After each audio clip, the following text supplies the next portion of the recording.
আবারও একটা নতুন টেক নিউজ এপিসোড নিয়ে আমি প্রিয়তোষ আপনাদের সামনে হাজির হয়ে গেছি। প্রত্যেক দিনই যে অনেক খবর থাকবে এমনটা নয়, আজকে যেমন একদম অল্প খবর রয়েছে, বেশ কিছু একদম লেটেস্ট খবর রয়েছে। প্রথমেই একটা খবর আপনাদের বলি, আমরা যতই আইফোনকে নিয়ে খিল্লি করি না কেন, আইফোন যে আইফোনই এবং তার মার্কেট লেভেল যে অনেকটাই ওপরে সেটা আজকে আবার প্রমাণ হলো।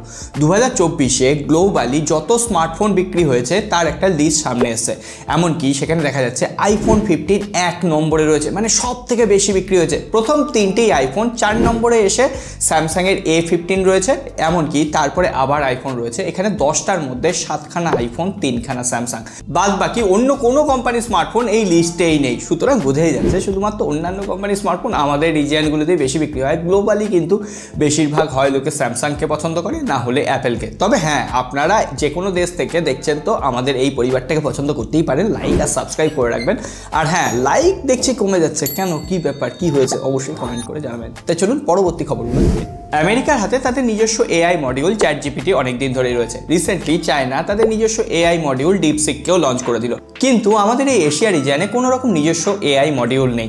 অবশেষে ভারতবর্ষ চেষ্টা করছে এবার একটা নিজস্ব তাদের এআই মডিউল তৈরি করার জন্য, যেটা ChatGPT এবং ডিপসিককে একটা কম্পিটিশন দিতে পারবে। অলরেডি এটার উপর কাজ শুরু হয়ে গেছে, বিভিন্ন ধরনের সার্ভার তৈরিরও কাজ শুরু হয়ে গেছে। বলা হচ্ছে 4 থেকে 10 মাসের মধ্যে ভারতবর্ষ নিজস্ব আর্টিফিশিয়াল ইন্টেলিজেন্সের একটা মডিউল তৈরি করবে। আর সেটা যদি সত্যিই করতে পারে তবে তো দেখা যাক। আর আমার মনে হয় বাংলাদেশের যে সমস্ত বন্ধুরা দেখছেন তারাও অনেক উপকৃত হবে। বাংলাদেশেরও নিজস্ব এই ধরনের একটা ChatGPTর মতো এআই মডিউল তৈরি করা উচিত। সেটা ছোট হোক বড় হোক পরে দেখা যাবে, আগে তৈরি করা উচিত। অ্যাপেলের হাত ধরেই আমরা প্রথম ভিশন প্রো দেখেছিলাম, যেটা অ্যাকচুয়ালি কাজের মতো একটা কাজ করেছিল, যেখানে একটা স্মার্টফোনকে রিপ্লেস করার সম্ভাবনা দেখেছিলাম। হ্যাঁ মানছি, অনেক ধরনের প্রবলেম ছিল, অনেক বড় সড়ো ছিল এবং সেটা বেশিক্ষণ পড়ে থাকলে মাথায় যন্ত্রণা করছিল। কিন্তু অ্যাপেল এই ভিশন প্রো এর পাশাপাশি তাদের একটা স্মার্ট গ্লাসকে নিয়েও কাজ করছিল, যেটা অনেকটা ভিশন প্রো এর মতোই কাজ করবে, কিন্তু ভিশন প্রো এর মতো অত লম্বা বা চওড়া হবে না, ভারী হবে না, একদম একটা গ্লাসের মতো হবে, যেটা পরে আপনি আপনার স্মার্টফোনের অনেক কাজই করে নিতে পারবেন। ইনস্টাগ্রামের রিল সোয়াইপ করা থেকে শুরু করে কিছু টাইপিং করা। কিন্তু অবশেষে যে পেটেন্টগুলো অ্যাপেল ফাইল করেছিল সেই পেটেন্টগুলো অ্যাপেল কিন্তু আবার উইথড্র করে নিচ্ছে। অর্থাৎ অ্যাপেল এত তাড়াতাড়ি তাদের যে স্মার্ট গ্লাস প্রজেক্ট রয়েছে সেখানে কাজ করতে ইচ্ছুক নয়। এখন তারা ওই প্রজেক্টটাকে ক্যান্সেল করছে। পরবর্তীতে যদি অ্যাপেলের মনে হয় যে ওই প্রজেক্টের দরকার রয়েছে তাহলে সেটাকে তারা আবার রিস্টার্ট করবে। অলরেডি গত কয়েকটা টেক নিউজে আমি ভিভো V50-র কথা বলছিলাম। ভিভো V50 অবশেষে 18ই ফেব্রুয়ারি ইন্ডিয়ান মার্কেটে লঞ্চ করতে চলেছে। 150 মেগাপিক্সেলের ক্যামেরা রয়েছে, না মানে 150 মেগাপিক্সেল একটা ক্যামেরাতেই নেই, 50 মেগাপিক্সেলের দুটো রেয়ার ক্যামেরা রয়েছে, 50 মেগাপিক্সেলের সেলফি ক্যামেরা রয়েছে। 35,000 রুপির আশেপাশে লঞ্চ করবে।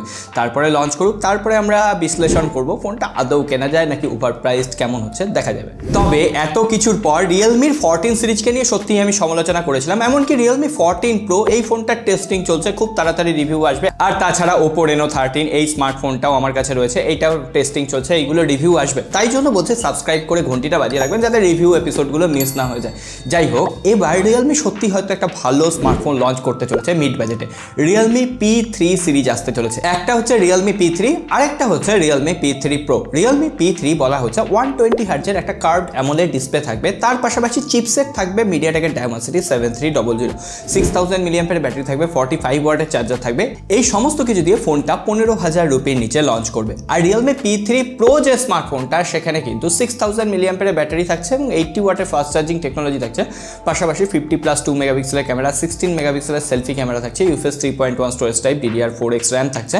সো ওভারঅল দুটো স্মার্টফোনই ভালো হবে। রিয়েলমি P3 প্রো 20,000 রুপির প্রাইস পয়েন্টে, আর P3 যেটা সেটা 15,000 রুপির প্রাইস পয়েন্টে এই মাসেই হয়তো লঞ্চ করছে। আর তারপরে বাংলাদেশে আনঅফিসিয়ালি পাওয়া যাবে। এরপর সরাসরি আমরা স্যামসাংয়ের খবরে চলে আসবো। স্যামসাংয়ের S24 সিরিজ থেকে S25 সিরিজে খুব একটা আপগ্রেডেশন নেই ঠিকই হার্ডওয়্যারের ক্ষেত্রে, কিন্তু স্যামসাংয়ের S25 সিরিজের ফোনগুলো যখন টিয়ার ডাউন করা হয়েছিল, অর্থাৎ ফোনটা যখন খোলা হলো দেখা গেল যে ভেতরের যে ভেপার চেম্বার কুলিং সিস্টেমটা রয়েছে সেটা প্রিভিয়াস জেনারেশনের থেকে অনেকটাই বড় রয়েছে। অর্থাৎ কোয়ালকম স্ন্যাপড্রাগন 8 এলিট যে চিপসেটটা সেটা কিন্তু আগের জেনারেশনের থেকে একটু বেশি মাথা গরম করছে। যদিও এখনো পর্যন্ত S25 সিরিজের ফোনগুলোর কোনো রকম ওভারহিটেড প্রবলেম নেই, এমনকি থার্মাল টেস্টেও কোনো প্রবলেম হয়েছে বলে শোনা যায়নি। তবে হ্যাঁ, S25 এই ফোনটা যেটা বেস ভ্যারিয়েন্ট সেটার আমরা রিভিউ করার চেষ্টা করছি, দেখা যাক জোগাড় টোগাড় করতে পারলে অবশ্যই আপনাদের জন্যই তো সব কিছু।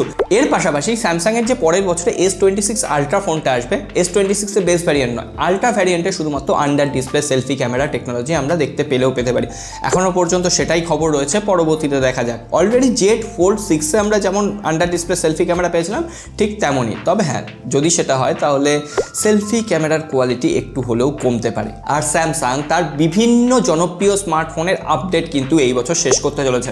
আমি একদম ডিভাইসের লিস্ট আপনাদের সামনে দিয়ে দিলাম। স্যামসাংয়ের S20 সিরিজ যারা ইউজ করছেন তাদের ফোনে কিন্তু আর কোনো রকম আপডেট আসবে না, আর S21 সিরিজে আর মাত্র একটা আপডেট পাওয়া যাবে। এই লিস্টের ভেতরে কোনো স্মার্টফোন যদি আপনি ইউজ করে থাকেন, এবার আপনার স্মার্টফোনটা আপগ্রেড করার টাইম হয়ে গেছে। হাই রে ভাই, নাথিংয়ের যিনি সিইও ছিলেন কালপেই একসময় আইফোনকে কাটি করেছিলেন, মানে আইফোন 16-এর ডিজাইন নিয়ে বা আইফোন 15-এর ডিজাইন নিয়ে অনেক সমালোচনা তিনি করেছিলেন যে এই ডিজাইনটা অ্যাপেল অনেক দিন ধরে ফলো করছে, এটা করা উচিত নয়। যাই হোক, এবার সেই আইফোন 16-এর ক্যামেরা ক্যাপচার বাটনকে কপি করে নাথিং ফোন 3A এবং নাথিং ফোন 3A প্লাস দুটো ফোন লঞ্চ করবে। এমনকি এখানে যে ক্যামেরা ক্যাপচার বাটনটা দেখা যাচ্ছে সেখানে কিন্তু বিভিন্ন ধরনের এলইডিও সাপোর্ট করবে, অর্থাৎ ওই নাথিংয়ের ক্লিপ লাইট। দেখা যাক, স্পেসিফিকেশন তো অলরেডি আপনাদের দিয়ে দিয়েছি। আর 11ই মার্চ কিন্তু স্মার্টফোনগুলো লঞ্চ করতে চলেছে, সুতরাং আরও খবর আসবে, তখন টেক নিউজে আপডেট দিতে থাকবো।